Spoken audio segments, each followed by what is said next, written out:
સુરતના કાબોદરા વિસ્તારમાં રોમિયોની ધોલાઈનો મામલો યુવતીઓએ આપી પોલીસ સ્ટેશનમાં રોમિયો વિરુદ્ધ ફરિયાદ 3 દિવસથી છેડતી કરતા રોમિયોની જાહેરમાં ધોલાઈ કરવામાં આવી। પીડિત યુવતીઓએ જાહેરમાં રોમિયોની કરી બરાબરની ધોલાઈ। સુરતના કાબોદરા પોલીસ સ્ટેશનના કમ્પાઉન્ડમાં જ છેડતીનો ભોગ બનનારની યુવતીઓએ ધોલાઈ કરી નાખી। હવે સમગ્ર મામલો કાબોદરા પોલીસ સ્ટેશનમાં પહોંચતા કાબોદરા પોલીસ દ્વારા રોમિયો વિરુદ્ધ કાયદેસરની કાર્યવાહી હાથ ધરી છે।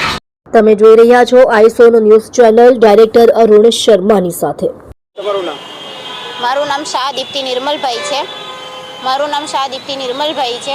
અમે શનિવારે ઓફિસે આવતા હતા ત્યારે એ વ્યક્તિ, એને તો ભાઈ બી નહીં કહેવાય કારણ કે એને ભાઈ જેવી મર્યાદા રાખી જ નથી, તો એની માટે એ જે વ્યક્તિ હતો એ અમે આવતા હતા ત્યારે અમને ઊંધા બહુ ખરાબ રીતે ખરાબ વાણી વાપરીને ગયો છે, ખરાબ શબ્દ બોલીને ગયો છે, જે અમારે અહીંયા બોલાય એવું નથી કારણ કે એના જેવા નાલાયક અમે નથી। એવી રીતના બોલી ગયો છે તો તે દિવસે બે થી 3 વાર યુટર્ન મારીને બોલી ગયો છે। છેલ્લે જ્યારે અમને ખબર પડી કે અમને જ બોલે છે અને અમે જ્યારે એને પકડવાની કોશિશ કરી તો એ મેઇન રોડ ઉપર ચડી ગયો। મેઇન રોડ ઉપર ચડીને એ વચ્ચેથી જતો રહ્યો એટલે અમારા હાથમાં નથી આવ્યો।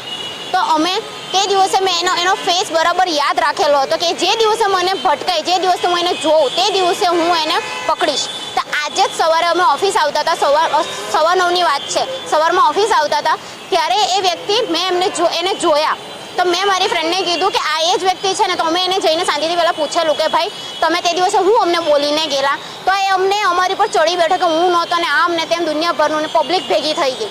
પછી અમારી પાસે કોઈ ઓપ્શન નહીં હતું, અમે અમારા ઘરેથી બધાને બોલાવ્યું, ભાઈઓને બોલાવ્યું, પછી એ લોકોએ બી સમજાવ્યું પણ એ તો બી રાજી નહીં થયું। પછી અમે છેલ્લે અમારી પાસે કોઈ ઓપ્શન નહીં હતું ને અમે એને એટલે મારતા અહીંયા સુધી લઈને આવ્યા ને, તો બી હજી બી અમે એને માર્યું છે ને એ હજી બી સ્વીકારતો નથી।